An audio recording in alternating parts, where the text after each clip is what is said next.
Aloha everyone, welcome to Eat and Be Eaten. In this video, we are going to talk about a recipe that if you've watched this channel before, you know is near and dear to me. That's huli huli chicken.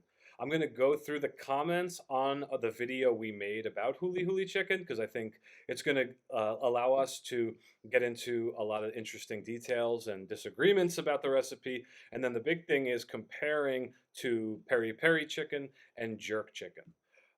So this is Eat and Be Eaten Hawaii. Roll the intro.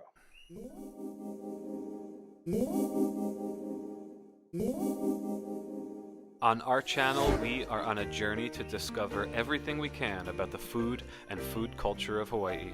Check out our videos on huli chicken, kalua pig, and more. This is Eat and Be Eaten Hawaii.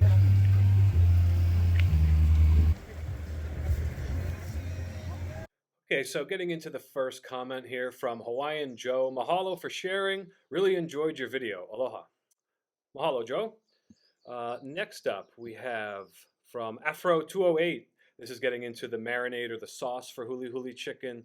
Pineapple juice, ginger, garlic, tomato ketchup, soy sauce, sherry or Chinese cooking wine, honey, sriracha, rice vinegar, and sesame oil. Yeah, that's a pretty similar marinade to what we did in the video. Again, if you want to check out the video in the upper corner, it's called Huli Huli Chicken. How can we perfect a homemade recipe? We go through the entire process. Um, and yeah, soy sauce and some kind of sweet like sugar or honey is the basis of a Huli Huli Chicken marinade. It's a variation on a teriyaki sauce, and then some kind of acidic component like the rice vinegar that you have here, or the pineapple juice also gives a little bit of that to cut through the combo of the salty and the sweet from the shoyu or the soy sauce and the honey. I see you also do Chinese cooking wine, so you got two different acids going, sesame oil and sriracha. Yeah, those are both good. And then ginger garlic, also my preferred flavoring ingredients. Okay, next up from Island Vibrations, Aloha Friday. Any marinade with shoyu, citrus, and sugar is the winner. So, yeah, just like I said, shoyu and sugar are the basis, and then some kind of acid to counterplay against those. Citrus, that's interesting. We'll talk more about citrus when we get into the peri peri chicken a little bit later on. I did not use any citrus in my recipe, never have, but it would be interesting to try out. So mahalo, Island Vibrations.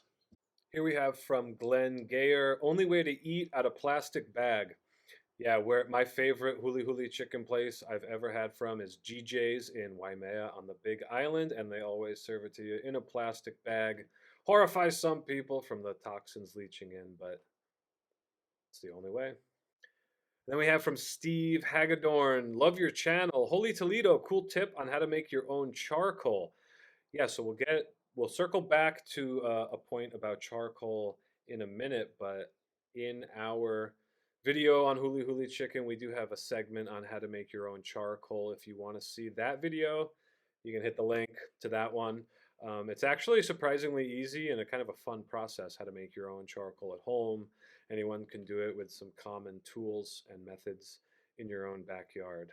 Going back to Afro's comment, also left off with, we have no Hawaiian wood, so we use binchotan with mesquite chips. And again, mesquite is the type of wood that kiave is. I had to look up what binchotan is because I hadn't heard of it before. Apparently, it's also called white charcoal, and it's a type of charcoal traditionally used in Japanese cooking, dates back to the Edo period.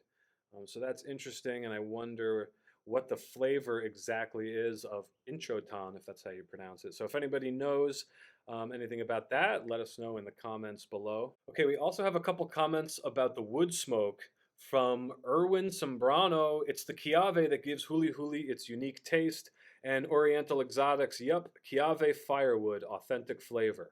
Yeah, kiave, like I say in the video, it's a type of tropical mesquite wood. Mesquite is what they use in Texas barbecue for smoking. It creates that signature blue smoke, which is probably the #1 flavoring ingredient in huli huli chicken.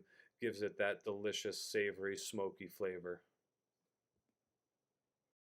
Before we get into the comparison to peri peri and jerk chicken, Here's one last comment from Harry Miram.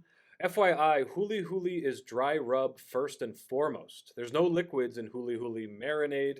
Salt, pepper, chili powder, paprika, onion powder, dry oregano, chili flakes, granulated garlic, crumbled dried rosemary. The taste, flavor, and crunch on huli huli chicken comes from kiave, Hawaiian mesquite, wood. When you add any liquids, especially shoyu, ketchup, or pineapple, you create a wholly different flavor profile. Now, this is an interesting comment to me because I have personally never seen a dry rub on huli huli chicken, and I've eaten it on Big Island, Maui, Oahu. Never seen a dry rub, although I did watch a video, I think it was a Hawaiian Airlines recipe video for huli huli chicken, where they did a dry rub, and I have seen in the comments there that people have had that, so I do find that interesting.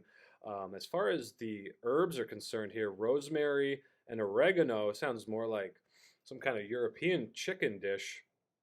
I definitely have never seen that or tasted those flavors in huli huli. Paprika, yes, I do talk about in the video the influence of the Portuguese on huli huli chicken. I think paprika, along with some kind of chili powder, is pretty common. Onion powder definitely works. Garlic for sure, although granulated garlic I would think would just burn and become bitter very quickly, cooking the chicken under the open flames. But a lot of times people do huli huli chicken just flipping it on a barbecue without open flames, so maybe that's what you're talking about there. But if anyone's seen or had huli huli chicken with a dry rub, let me know because I have not seen that before. Okay, and then we have from Aaron M. Kinda odd you mentioned the Portuguese guy, but didn't mention the link between huli huli and peri peri, considering how much of a foundation the Portuguese method is to the Hawaiian icon. Mahalo, Aaron, for the comment. Yeah, when I made the video, I really didn't know anything about peri peri chicken. Had to look it up. Um, the Portuguese guy that you mentioned there is Ernest Morgado, who was one half of the combination of two guys. It was him and a Japanese guy. I forget his name right now, but they put together huli huli chicken in the 1950s. And so, yeah, let's get into a little bit now about the comparison and the influence um, from from Portuguese cooking and from peri peri chicken. So I had to look up and learn about peri peri, and it is really interesting and also goes into kind of a bit about the Portuguese influence on Hawaiian cuisine and food all over the world because the Portuguese had a massive influence. So here is from an article called The Tumultuous World Traveling Origins of Piri Piri Sauce. It says, quote, both the indigenous peoples and the settlers adapted the pepper into their food. Mozambique, which is in Southeast Africa, appears to be where the sauce first appeared, with the indigenous population adopting certain Portuguese traditions, such as cooking chicken with lemon. So basically, the Spanish and Portuguese got chili peppers from the Americas, from Mexico and Central America. Sounds like that's where they originated from. And that is something into itself very fascinating. I didn't realize, you think about African cuisines, Asian, Latin American, all this spicy food, but actually, all throughout Asia and the rest of the world, they never had chili peppers until historically pretty recently, the last like 3, 4, 500 years, and that was because the Spanish and Portuguese, settlers, colonists took those peppers from the Americas and then distributed them throughout the world. And if you look at Hawaiian chili peppers, which is what we use here, they are another type of bird's eye chili, just like Thai bird's eye chili and the peri peri chili. They all look very similar, obviously descended from that same type of pepper.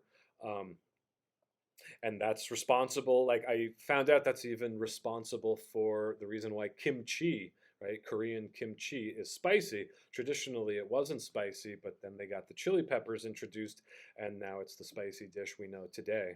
So, getting into a little bit more about peri peri chicken. So, peri peri apparently is the name for both the pepper and the sauce made from the pepper. Peri peri means in Swahili pepper pepper.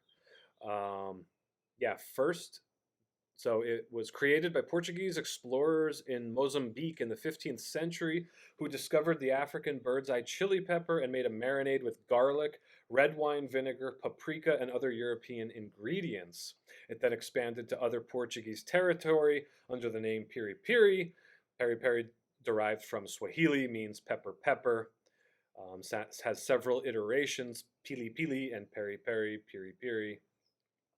Like all chili peppers, peri peri descended from plants from the Americas, but has grown wild in Africa for centuries and is now cultivated in Zambia, Uganda, Zimbabwe, and Rwanda. And just to talk a little bit more about the influence of the Portuguese here in Hawaii, a lot of famous, popular Hawaii dishes like malasadas, Portuguese bean soup, Portuguese sausage, and huli huli chicken have a strong influence from the Portuguese who, like they did in much of the world, came here and brought a lot of influences from their culture and cuisine to Hawaii. And, nowadays, basically, everybody who grows up in Hawaii has some degree of Portuguese in them. Okay, and the final comment I want to talk about is from Nightingale's Quadruple Zero. You guys kind of cook like us Jamaican. The food looks great. Check out jerk chicken. So yeah, I also jerk chicken is another one that I've never had before, and thank you for your comment. That got me into checking out jerk chicken alongside peri peri. And so here's a little bit what I've found out so far as jerk chicken or jerk is concerned. Jerk is a standalone term, refers to the way in which meat is seasoned, smoked, and grilled, whereas a historical jerk season recipe calls for bird peppers, right? So once again, those bird's eye chilies um, in huli huli chicken, in peri peri, and also in jerk. So, okay, a historical jerk seasoning calls for bird peppers, pimento, and pepper elder. And modern recipes may also include Scotch bonnet peppers, scallions or green onions, garlic, ginger, pimento, thyme, and cinnamon. Like barbecue from the American South, jerk today is a remnant from the era of slavery when Maroons would transform tough cuts of meat into tender, delicious dishes. And so pimento is very similar to allspice berries, or is allspice berries, but there's some difference, I think. Um, and then, right, the bird pepper is a species of chilies in the same family as cayenne. And pepper elder leaves, not really sure what those are, but assuming they have some kind of peppery flavor. And then finally, they would cook in an underground smokeless pit roasted over dying embers. That's another interesting connection in Hawaii. Traditional underground oven pit cooking is called an imu. The imu is the underground oven. And in that case, the way that's done is stones are heated up really hot, and then banana leaves and tea leaves are laid over them. And so it does create a smoky flavor, but it basically steams the food. You put the food on top of the leaves and then cover everything up, and it cooks throughout the night. And so it's kind of a smoky flavor gets imparted, but the texture is of steamed food. And if you want to see all about how an emu works, you can click the link in the upper corner, and we have multiple videos on our channel that go through the entire process, how to make kalua pig in an emu, and just lay out the whole process of how to make one. So you can check those out if interested.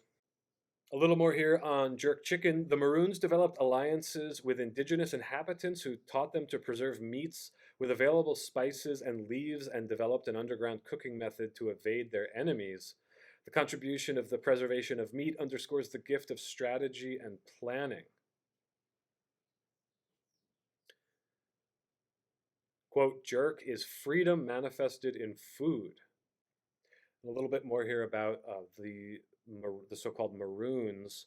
War between England and Spain reached the shores of Jamaica in the middle of the 17th century, leading to a British invasion, and the Spanish abandoned the island for the more established settlement in Cuba. Those who had been enslaved fled to the island's mountains and became known as the Maroons, derived from the Spanish word cimarrones, meaning mountaineers.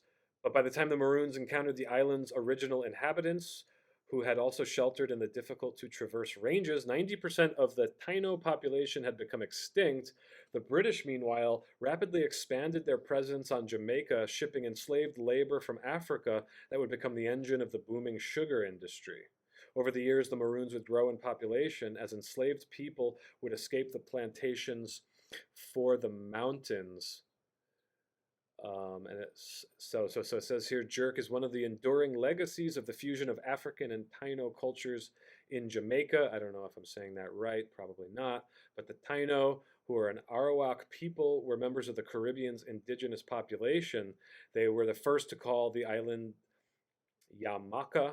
Me, again, not sure how to pronounce that, meaning land of wood and water, and first came into contact with Europeans when Columbus arrived in 1494. Spanish colonialists formally arrived 15 years later. Okay. All right, so some very interesting history with jerk and peri peri and also huli huli chicken. Um, so there you go. Some interesting comparisons in the smoking with the wood and with the marinade and the rub. Still interested in this distinction between the wet rub or the wet brine and the dry rub on huli huli chicken. So if you guys have any information about any of these traditions or these dishes, recipes, please put it in the comments because I really would like to learn more about all this. Um, Other than that, if you enjoy this kind of content, give us a like and a subscribe. It'll help out our channel for sure. We make videos all about food and food culture here in Hawaii, um, including stuff in the orchard and the garden, as well as cooking, hunting, fishing, all that. So, Eat and Be Eaten Hawaii is our channel. Appreciate you guys. Aloha. See you next time.